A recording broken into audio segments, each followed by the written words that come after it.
Hi everyone, I had to look at SoFi today from scratch, knowing what I know about the earnings report, the sell-off, the guidance question, and the strange way Wall Street rewards perfection until it suddenly punishes good. I would not start with the stock chart. I would start with the business underneath it. Because a red candle can make everybody panic, but it cannot tell you whether the company actually broke or whether the market simply wanted more. And that is the difference here. SoFi did not report a disaster. It reported record revenue, record member growth, record product growth, higher profits, strong loan demand, growing deposits, and another quarter of real profitability.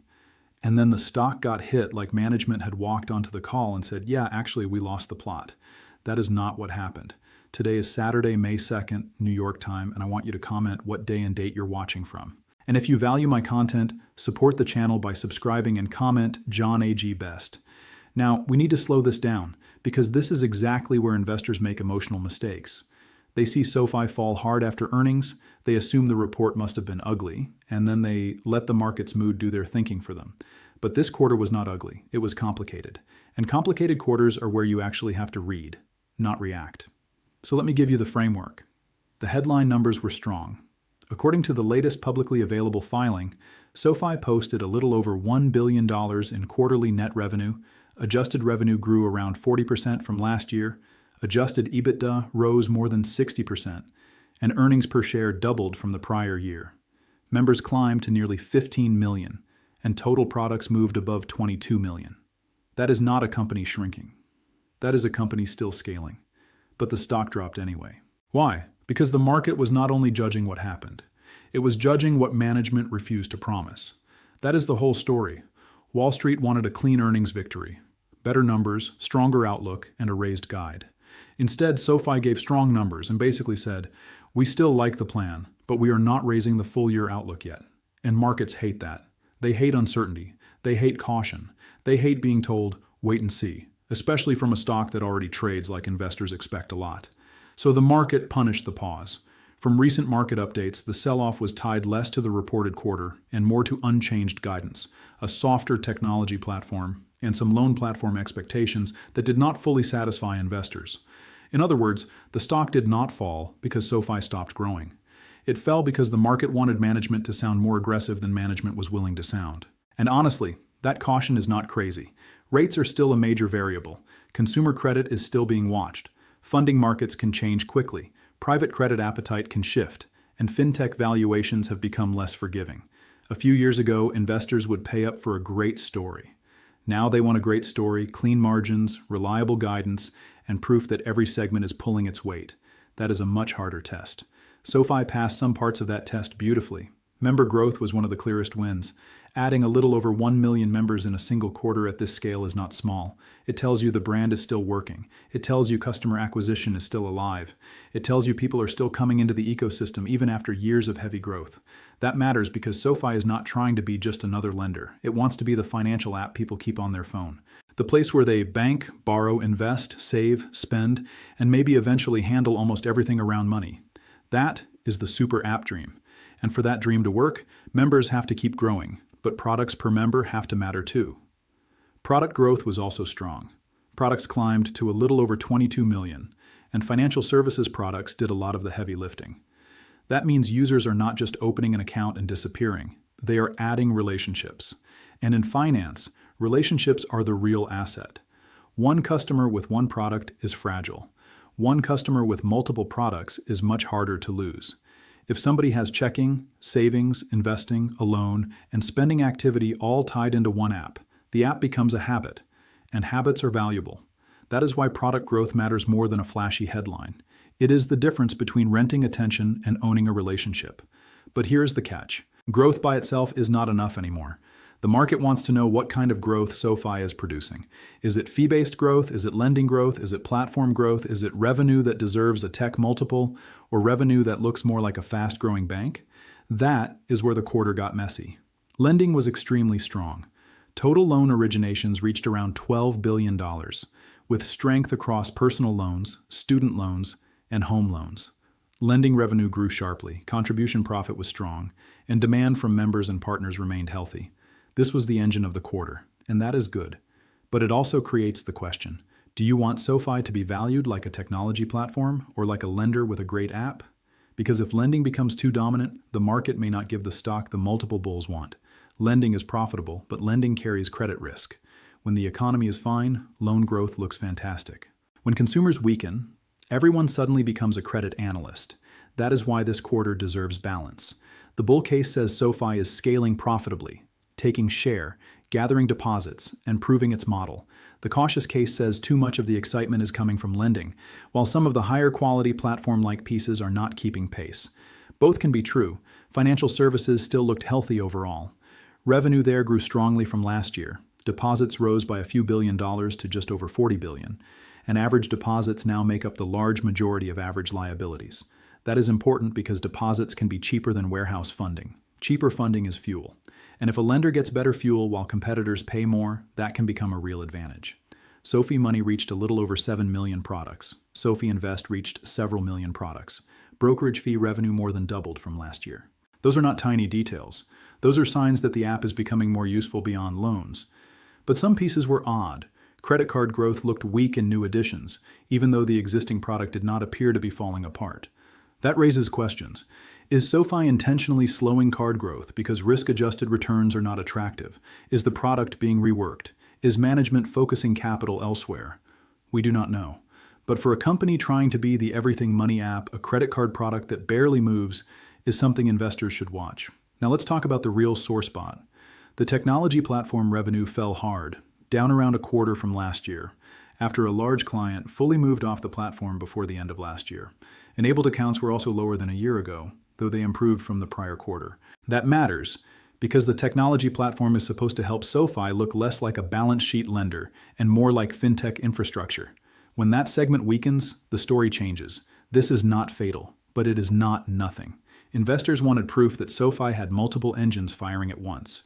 Instead, they saw lending firing, financial services still growing, and technology platform dragging. That is why the market did not celebrate the headline numbers the way bulls expected. Fee-based revenue also deserves attention. It grew around the low 20s from last year, which sounds fine until you compare it with the faster growth investors had gotten used to. Fee revenue is valuable because it is cleaner. It does not depend in the same way on holding credit risk. It can come from referrals, interchange, brokerage, platform services, and loan platform activity. That kind of revenue can support a higher valuation. But if fee revenue becomes a smaller part of the story while lending becomes a bigger part, investors will debate the multiple. They should. That is not bearish. That is just valuation discipline. Now, the loan platform business is the interesting middle ground. SoFi can originate loans for partners, earn fees, and avoid holding every loan on its own balance sheet. In the filing, SoFi said loan platform activity contributed over $100 million to adjusted revenue, and personal loans originated for third parties were around $3 billion. It also added several $billion of new partner commitments. That is powerful because it means SoFi's underwriting machine can monetize demand without always using its own capital. But do not oversimplify it. This business still depends on partner appetite, securitization markets, credit confidence, and pricing. If capital markets are open, it can be a beautiful model. If buyers pull back, spreads widen, or credit fear rises, that model can slow. So yes, it is a strength. No, it is not magic. Nothing in finance is magic. If someone tells you it is, check the fees. Capital also looked strong. The company continued to emphasize healthy ratios, growing book value, and strong credit performance. Personal loan charge-offs actually moved lower from last year in the filing. That matters because one of the biggest attacks on any fast-growing lender is simple. Are you growing by taking too much risk? So far, management is saying no, and the numbers in this quarter support that view.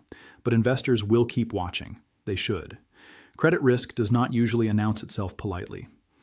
It builds slowly, then everybody pretends they saw it coming. So the next few quarters will matter more than the victory lap. One more thing matters here too. The broader fintech backdrop is not calm. Short sellers have been pressing hard on accounting, credit, and loan sale questions across the space, and SoFi recently pushed back against one of those reports as inaccurate and misleading. Whether you believe the criticism or the rebuttal, that noise changes how investors read every number. In a nervous market, even strong results get filtered through suspicion first. That is why trust, not just growth, becomes the real currency for this stock over the next several reports. Trust compounds slowly and disappears fast, and most investors know that very well. The valuation is where bulls get excited. After the stock dropped, SoFi became cheaper while earnings improved. That creates the emotional reaction. Wait, the company is bigger, more profitable, and growing faster, but the stock is lower? That feels unfair. Sometimes it is, but sometimes the market is just repricing the risk premium. If SoFi can keep growing revenue around 30%, keep margins near the low 30s, and keep adding members at scale, then the stock can look very cheap after a sell-off.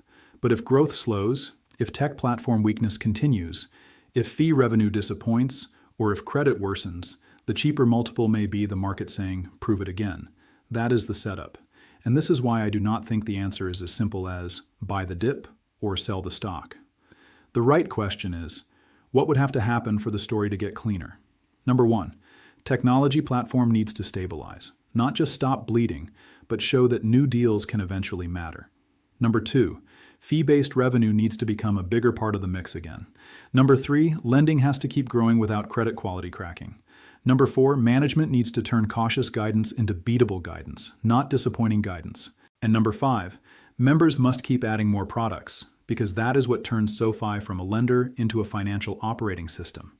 If those things happen, this sell-off could look like a market overreaction. If they do not happen, the market's skepticism will look more reasonable. That is the honest view. If you're successful, share your success story in the comments so others can stay motivated. Now, I know it is frustrating when a stock drops after record numbers. It feels like the rules changed overnight. But the rules did not change. The market just moved the goalpost from growth to quality growth. That is happening everywhere. Fintech, software, consumer finance, even parts of tech. Investors are asking, how durable is this? How profitable is this? How risky is this? How much confidence can we really put into next year? SoFi is being forced into that adult conversation. And that is not a bad thing. The company is no longer an early story where people can just dream. It is a real business with real profits, real deposits, real credit exposure, real platform challenges, and real expectations. That means the stock will be judged more seriously. So, did SoFi deserve to crash? I think the move looks harsh compared with the operating results. But did investors have reasons to pause? Yes. Unchanged guidance, weaker technology platform revenue, lower excitement around fee mix, and heavy lending strength all explain why the market hesitated. The business is not broken. The story is just being tested. And that is the key. Do not let one red day convince you the company failed. Also, do not let one record quarter convince you there is no risk. The truth is in the tension between those two ideas. SoFi is still growing fast. It is still adding members. It is still building deposits. It is still profitable. But now it has to prove that it can be more than a lending machine with a great app. It has to prove that the entire ecosystem can compound.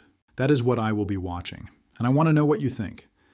Is this sell-off a gift, or is Wall Street right to demand cleaner proof before rewarding the stock again? Whatever you do not outsource your thinking to a headline. Read the numbers, study the mix, watch guidance, watch credit. Watch whether members keep using more products. That is where the real story lives. And remember, this video is for education and market discussion only. It is not financial advice, and I'm not telling you to buy, sell, or hold SoFi or anything else. Your money has to fit your goals, your risk level, and your time horizon. Do your own research, think clearly, and never let excitement or fear make the decision for you.